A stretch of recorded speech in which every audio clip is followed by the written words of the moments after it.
En Bolivia hay nombres que no se olvidan. Marcelo Quiroga Santa Cruz fue escritor, periodista político y mártir de la democracia. Su vida fue un símbolo de compromiso ético y su desaparición en 1980 es una herida que aún sigue abierta para nosotros los bolivianos. Hablar de Marcelo es hablar de un hombre que no se dejó comprar, que nunca cayó frente a las autoridades y que defendió a su pueblo boliviano a costa de su propia vida. Hacemos énfasis a la antología de la paz plural de Marcelo Quiroga Santa Cruz.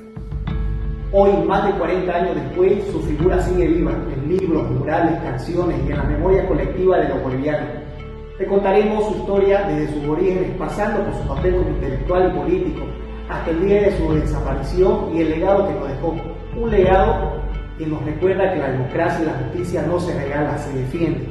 Con el tiempo, su compromiso intelectual se fue más un compromiso político. Fue un profesor, periodística y un crítico severo de las injusticias. Su pensamiento se acercaba a las corrientes socialistas democráticas y creía en un socialismo boliviano, construido desde la realidad del país. Lo que lo distinguía era su ética. Nunca buscaba privilegios ni beneficios personales. Ya en esos años, muchos lo veían como un líder natural, que unía la cultura, la política y la moral en una sola voz. En 1971, Marcelo fundó el Partido Social 1, el PC1, un espacio político comprometido con la justicia social y la democracia. Desde el Parlamento defendió a los trabajadores, denunciando abusos de poder y se convirtió en una voz incómoda para los gobiernos militares. Su fama de hombre íntegro lo acompañó siempre. Eso lo llevó a ser respetado incluso por sus adversarios. Pero lo que realmente lo inmortaliza es el juicio de responsabilidades contra Hugo Banzer Suárez en 1979, siendo Marcelo quien redactó el informe acusador, señalando con datos y pruebas los actos de corrupción y las violaciones a los derechos humanos, los crímenes del régimen banzerista. Ningún otro político había tenido la osadía y el valor para acusar a un dictador, ya sea en ejercicio o fuera del poder, siendo este acto quien marca su destino. Desde ese momento los militares lo ven como un enemigo, a alguien a quien deben eliminar. Más allá de las acusaciones que se le hacía a Marcelo, él buscaba implementar una nueva manera de hacer política, con la transparencia, la verdad y la responsabilidad ética. Su visión era que el poder debería servir al pueblo y no enriquecerse de los esfuerzos de los trabajadores. Su discurso no era un simple discurso, sino que era una reflexión para todos los estudiantes y las personas que querían una Bolivia mejor.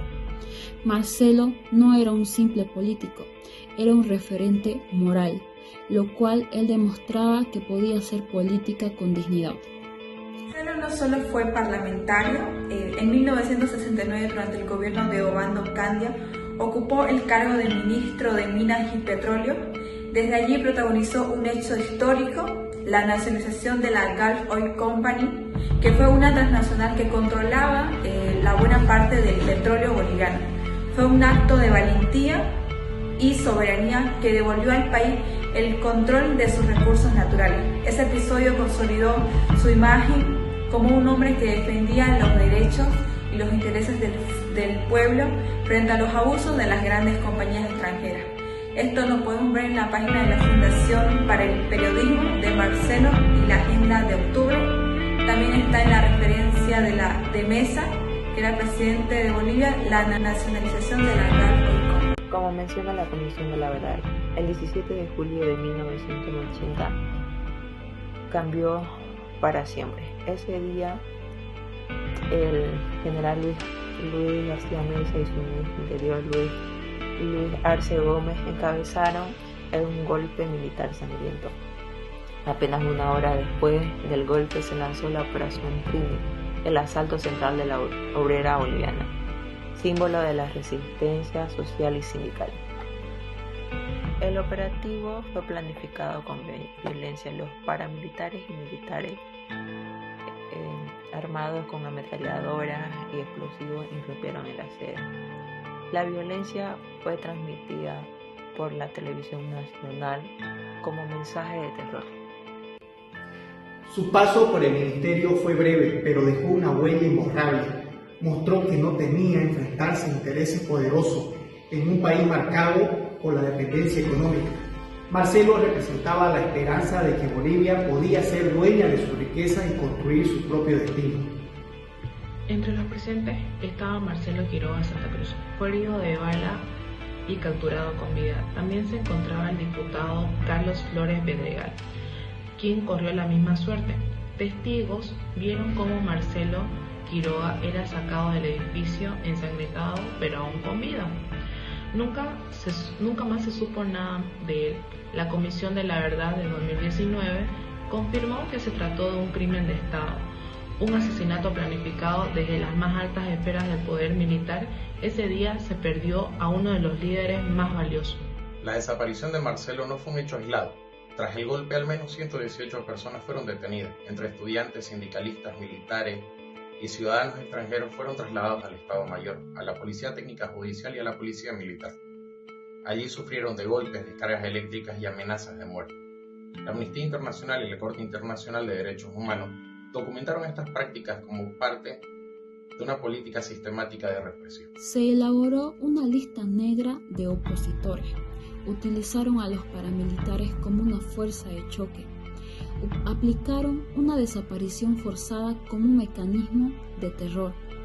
Flores y Marcelo fueron las personas y víctimas más emblemáticas, pero detrás de esto habían personas desaparecidas, muertas e incluso torturadas. Este régimen quería desaparecer a toda una generación que quería democracia. Más de 4 décadas, Marcelo sigue vivo en la memoria cultural y urbana. Su rostro aparece pintado en los murales de La Paz, Santa Cruz y Cochabamba. Es un símbolo pintado en paredes, en pancartas y en banderas. Cada mural grita lo que los militares quisieron callar, que la lucha por la justicia no muere. Mencionando la Comisión de la Verdad del 2019 de los testimonios finales. Como menciona Archondo, cada 17 de julio marchas y vigilias y actos en su memoria recuerdan que Bolivia tiene una deuda pendiente. Esta memoria cultural y urbana no solo preserva el pasado, inspira el presente, es un recordatorio que la democracia se defiende con memoria y con dignidad. Su paso por el ministerio fue breve, pero dejó una huella imborrable. Mostró que no temía enfrentarse a intereses poderosos en un país marcado por la dependencia económica. Marcelo representaba la esperanza de que Bolivia podía ser dueña de su riqueza y construir su propio destino. En Bolivia, en el 2010, se aprobó la Ley 004 Marcelo Quiroga Santa Cruz, destinada a luchar contra la corrupción y el enriquecimiento ilícito y los delitos contra el Estado. Llevar su nombre no fue casual, es un homenaje a quien dedicó su vida a combatir la corrupción y defender la transparencia. Esta ley también es un mensaje para las nuevas generaciones, que la ética y la justicia son pilares fundamentales de la democracia y que Marcelo no solo pertenece al pasado, sigue marcando el presente y el futuro. El cuerpo sigue desaparecido, pero su palabra sigue presente. Esto menciona la Comisión de la Verdad de 2019. Es símbolo de ética, dignidad y resistencia democrática. Un líder que nos enseñó que la verdad es más fuerte que las balas. Marcelo Quiroga Santa Cruz, un hombre que vive en la memoria de su. Marcelo fue silenciado, pero no fue olvidado.